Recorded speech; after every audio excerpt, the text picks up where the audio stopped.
मंडळी, यंदा 15 जून 2026 रोजी सोमवती अमावस्या साजरी केली जाणार आहे। सोमवारच्या दिवशी येणारी अमावस्या अत्यंत शुभ मानली जाते।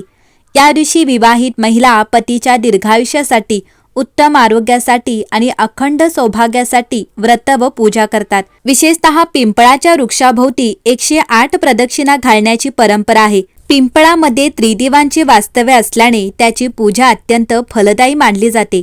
108 हा अंक आध्यात्मिक पूर्णत्वाचे प्रतीक मानला जातो।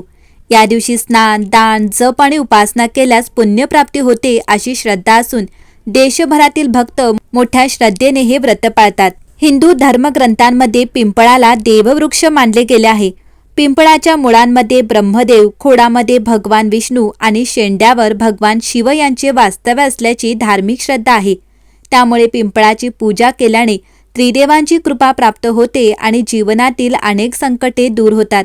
विशेषतः सोमवती अमावस्येच्या दिवशी पिंपळाच्या झाडाखाली बसून मंत्रजप केल्याने आध्यात्मिक लाभ मिळतो। विवाहित महिलांसाठी हा दिवस विशेष महत्त्वाचा मानला जातो।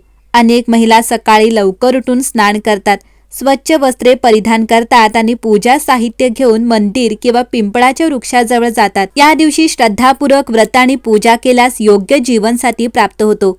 त्यामुळे अनेक तरुणी मंदिरामध्ये जाऊन भगवान शिव आणि माता पार्वतीचीही पूजा करतात। शिव पार्वती यांना आदर्श दाम्पत्याचे प्रतीक मानले जात असल्याने त्यांच्या कृपेने सुखी वैवाहिक जीवन प्राप्त होते अशी श्रद्धा आहे। धर्मग्रंथानुसार अमावस्येच्या दिवशी केलेले दान अनेक पटींनी फळ देते। त्यामुळे समाजातील अनेक धार्मिक संस्था आणि भक्तगण विविध सामाजिक उपक्रमांचे आयोजन करतात।